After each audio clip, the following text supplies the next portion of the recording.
as Herzl mentioned before, that it's all about finding balance, right? So we know Kabbalistically with Avraham he had Yitzchak, but he also had Ishmael. So there's an imbalance, too much chesed, you've probably heard, too much loving kindness. And with Yitzchak, he had Yakov, but he also had Esav, so there's too much gvura.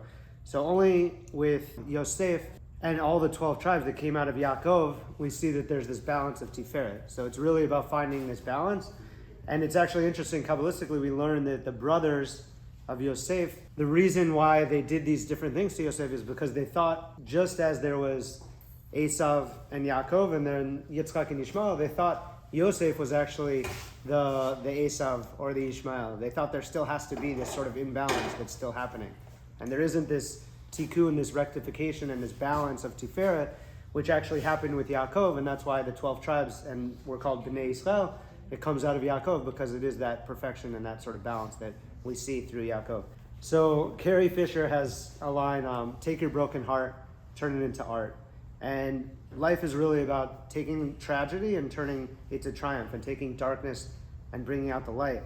And we're in Hollywood, we're in LA, and the most famous sort of these stories that get replayed as movies, it has very similar arcs, and it's really, there's rags to riches, which is rise, riches to rags, fall, the Cinderella story, rise, fall, rise, and Oedipus, which is fall, rise, and then fall again.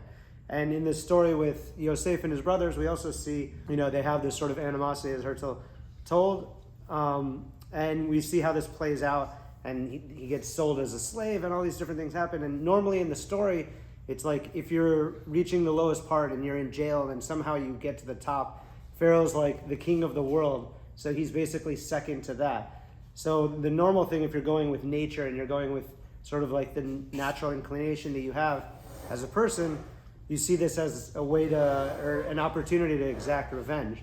So you're like, oh my God, after all of these things that they did, somehow I miraculously reached the top of the world, and now I can actually get them back for what they did, And that was the fear. We see it in this parashah that the brothers have this worry. Even though he's shown them time and again mercy, and even though he replayed this situation with Binyamin, the other son, like him from Yaakov's beloved, wife, he basically replayed this thing to see if they actually are going to do tshuva or if they're going to do the exact same thing and have Binyamin sold as a slave. The brothers are scared now actually because they saw that, okay, Yosef's treating them in this merciful, loving way, and he's not exacting revenge. But they thought, and we see in this parashah, that perhaps it's just because Yaakov was still alive.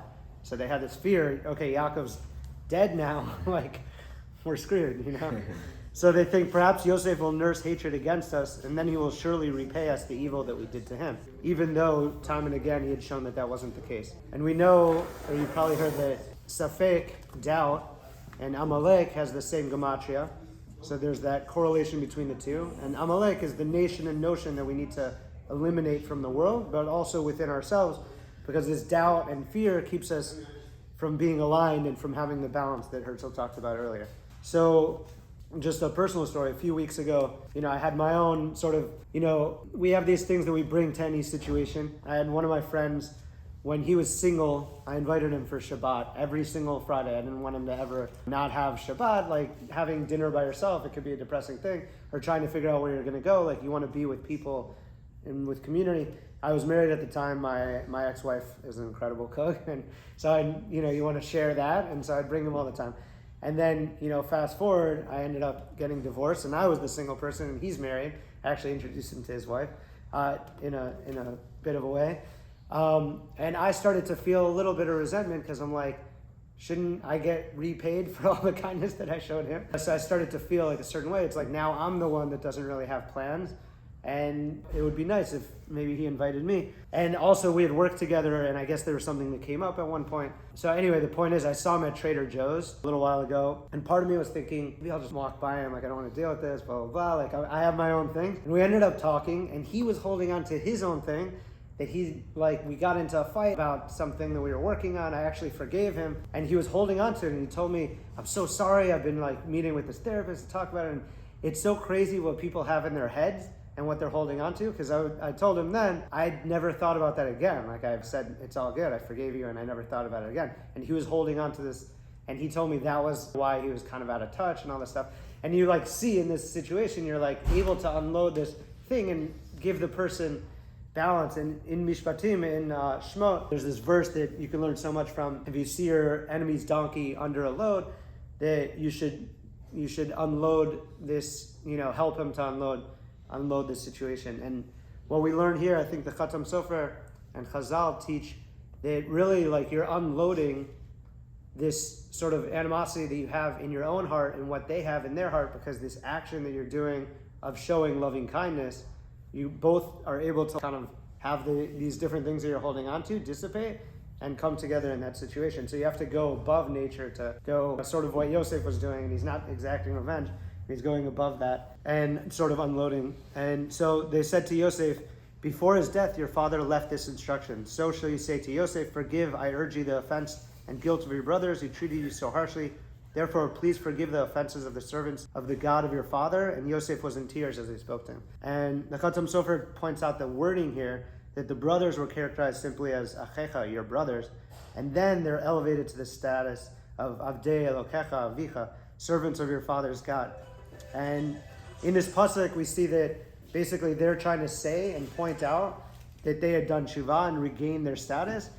And they're articulating the subtle difference of these words so that they could show to Yosef that Hashem had forgiven them and he should do the same.